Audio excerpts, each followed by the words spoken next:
നമസ്കാരം, ഞാൻ ഡോക്ടർ വിനീത Sreekumar, homoeopathic ഫിസിഷ്യനാണ്. Fatty liver ഇന്നത്തെ കാലത്ത് എല്ലാവരും നേരിടുന്ന വലിയൊരു പ്രശ്നമാണ് ഫാറ്റി ലിവർ അല്ലേ. ഈ ഫാറ്റി ലിവറിൻ്റെ ഗ്രേഡിങ്സ് നമ്മൾ കേട്ടിട്ടുണ്ട്, അത് പല ഗ്രേഡിലുണ്ടെന്നൊക്കെ അല്ലേ.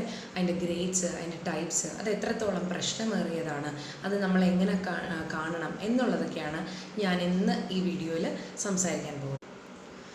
ഗ്രേഡ് 1, 2, 3 അങ്ങനെയാണ് നമ്മൾ ഫാറ്റി ലിവറിനെ ഗ്രേഡ് ചെയ്തിട്ടുള്ളത്. ഗ്രേഡ് 1 എന്ന് പറഞ്ഞാൽ മൈൽഡ് ഫോം എന്ന് പറയാം. അതായത് ഏകദേശം ഒരു 5 to 33% ഉള്ള ഫാറ്റ് ഈ ലിവറിൽ അക്യുമുലേറ്റ് ചെയ്ത് വരുന്ന കണ്ടീഷനെയാണ് നമ്മൾ മൈൽഡ് ഫാറ്റി ലിവർ എന്ന് പറയാം. അങ്ങനെയാണെങ്കിൽ അവർക്ക് വലിയ രീതിയിലുള്ള സിംറ്റംസ്, യാതൊരു തരത്തിലുള്ള സിംറ്റംസും ഉണ്ടായിരിക്കണമെന്നില്ല. അതുകൊണ്ട് തന്നെ ഇതൊരു മൈൽഡ് ഫോമാണ്, അത്രയും നമ്മൾ പേടിക്കേണ്ട ഒരു ആവശ്യം വരുന്നില്ല. ഈ ഫസ്റ്റ് സ്റ്റേജിനെ നമ്മൾ സിമ്പിൾ ഫാറ്റി ലിവർ എന്നോ അല്ലെങ്കിൽ സിമ്പിൾ സ്റ്റിയറ്റോസിസ് എന്ന് പറയാം.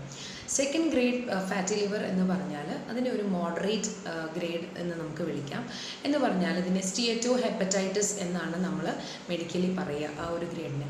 അതായത് 33 to 63% ഉള്ള ഫാറ്റ് ആ ലിവറിൽ അക്യുമുലേറ്റ് ചെയ്ത് വരികയും അതുകൊണ്ട് ലിവറിൽ സെൽസിനൊക്കെ ചെറിയ തരത്തിലുള്ള ഡാമേജുകൾ സംഭവിച്ചിരിക്കുകയും ചെയ്യുന്ന ആ ഒരു സ്റ്റേജിനെയാണ് നമ്മൾ ഗ്രേഡ് 2 എന്ന് പറയാം.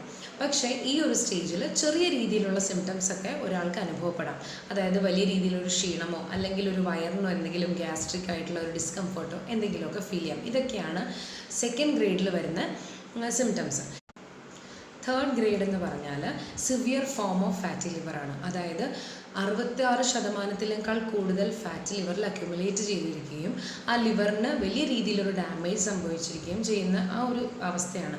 ആ ലിവറിലുള്ള ഡാമേജ് കാരണം അവിടെ സ്കാറിങ്ങും ഇൻഫ്ലമേഷനും ഒക്കെ ഒത്തിരി അധികമാവുകയും പിന്നെ ഭാവിയിൽ അത് ഒരു സിറോസിസ് സ്റ്റാർട്ട് ചെയ്യാനുള്ള ഒരു ടെൻഡൻസി ഉള്ളൊരു സ്റ്റേജിൽ നിൽക്കുന്നതിനെയാണ് നമ്മൾ എന്ത് പറയുക, severe form of fatty liver എന്ന് പറയാം.